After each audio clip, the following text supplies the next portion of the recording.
Many of Jesus' parables weren't actually original to Jesus.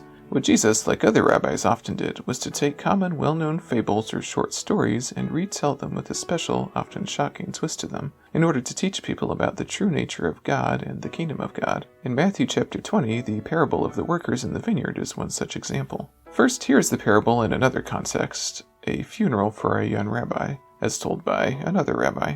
A king hires people early in the morning to work his vineyard. One of the workers is especially skilled. The king takes a walk in the garden and brings the skilled man with him, and they have a long conversation. At the end of the day, he pays all of his workers a full day's wages, but the other workers get upset and say it isn't fair. The king says to them, "Why are you angry? Through his skill, he has done more in the 2 hours than you have done all day." So it is with Rabbi Abin ben Hiya. In the 28 years of his life, he has learned more than others learn in 100 years. Hence he has fulfilled his life work, and is entitled to be called to paradise earlier than others from his work on earth. And now here is Jesus' version of that parable in his contextual situation. A landowner hires people early in the morning to work his vineyard and agrees to pay them each a denarius. He takes a walk and finds more people to work for him at 9, noon, and 5. At the end of the day, he pays all his workers 1 denarius each, but the early workers get upset and say it isn't fair. But the landowner tells them that he has not been unfair. He has paid them the amount for which they agreed to work. He says that he has the right to do whatever he wants with his own money,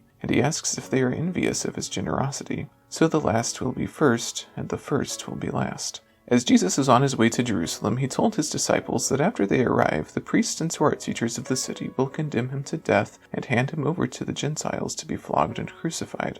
But he will be raised to life on the 3rd day. After Jesus says all this, James and John approach Jesus with their mother, and their mother makes a special request on their behalf. She asks Jesus to let James and John sit on his right and left in his kingdom. Jesus says, "You don't know what you're talking about." He adds, "Can you drink the cup I am going to drink?" He is referring to his own impending death and resurrection that he had just been talking about. They say that they can drink it. Jesus agrees that they will in fact drink from his cup, but tells them that whoever gets power in God's kingdom is God's business. Later, when the other disciples heard what James and John had asked, they shook their heads and couldn't say anything nice to them. Jesus then steps in and calls them all together to give them all a lesson about what the kingdom of God is really like. He says that they've seen the rulers of the Gentiles abuse their positions of power, but it will be different with Jesus' followers. He says whoever wants to be a leader must be a servant, and whoever wants to be first must become a slave. And he adds, "For even the Son of Man came not to be served, but to serve others, and to give his life as a ransom for many." After this, Jesus then heals 2 blind men.